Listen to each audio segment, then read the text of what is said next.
विभाग के मंत्री डॉक्टर अरुण कुमार सक्सेना जी, राज्य मंत्री श्री के.पी. मलिक जी, मान्य विधायकगण श्री रमापति शास्त्री जी, प्रेम नारायण पांडे जी, पावन सिंह जी,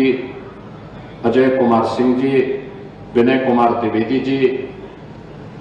प्रभात वर्मा जी, प्रतीक भूषण सिंह जी,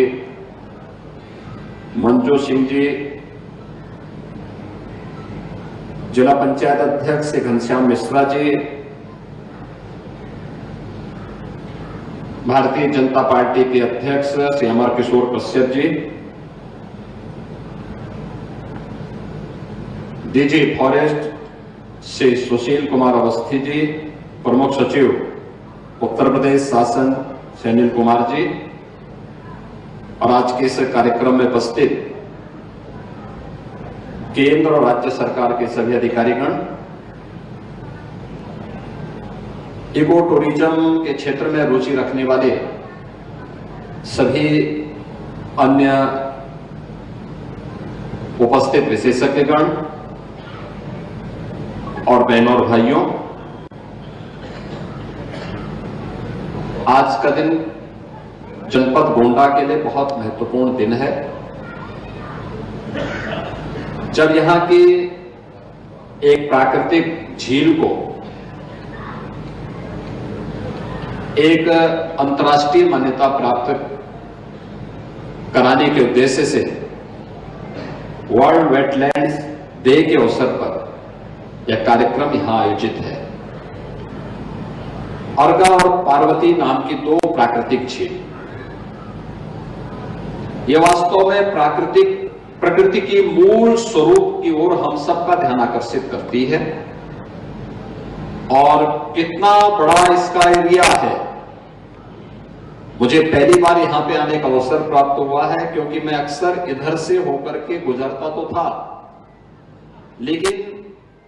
मुझे लगता है कि भारत की उस विरासत की प्रतीक है जो यहां पे घाघरा और सरयू नदी के कारण सैकड़ों वर्ष पहले जो एक प्राकृतिक झील बनी, उस झील का स्वरूप आज भी उस रूप में यहां पर मौजूद है। वह हम सब के लिए अत्यंत महत्वपूर्ण है, और इस कार्यक्रम को यहां पर आयोजित करने के लिए मैं आदरणीय प्रधानमंत्री जी का, केंद्रीय पर्यावरण और वन मंत्री के रूप में यहाँ के लोकप्रिय सांसद को हृदय से धन्यवाद देता हूं कि उन्होंने इस कार्यक्रम को यहाँ पर आयोजित करके इसको एक मान्यता प्रदान करने का काम किया है।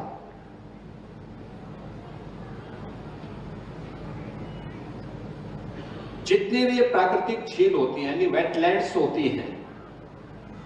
यह हमारे पारिस्थितिकी तंत्र का एक महत्वपूर्ण केंद्र होता है। यह भूजल संरक्षण के लिए, सिंचाई और पेयजल की उपलब्धता, बाढ़ और सूखे पर नियंत्रण, कार्बन भंडारण और जलीय पारिस्थितिकी तंत्र पर निर्भर वनस्पतियों, वन्य प्राणियों और प्रवासी और स्थानीय पक्षियों के संरक्षण के साथ साथ भोजन, औषधि और आजीविका के व आय के संसाधन उपलब्ध करवाने में ये वेटलैंड्स की एक बड़ी भूमिका है। यानी केवल जलीय पारिस्थितिकी नहीं, बल्कि जीव और जंतु की पारिस्थितिकी इस वेटलैंड्स पर निर्भर करती है। यह प्रकृति के मूल स्वरूप को हम सबको अपनी ओर आकर्षित करने का और उसकी ओर ध्यान आकर्षित करने का एक माध्यम भी बनती है, और इसीलिए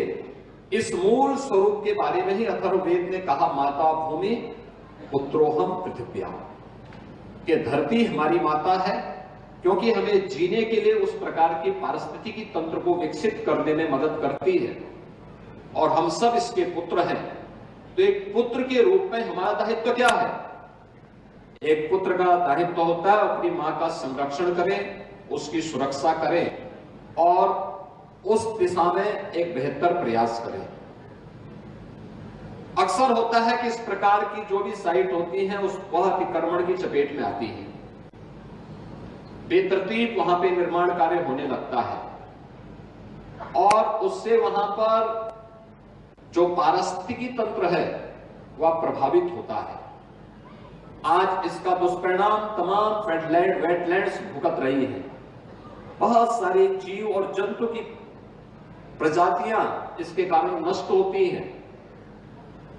और इसी को ध्यान में रख करके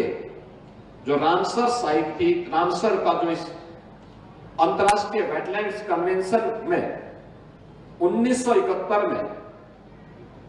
यह तय हुआ था कि दुनिया को बचाना है तो हमें इस पर ध्यान देना होगा।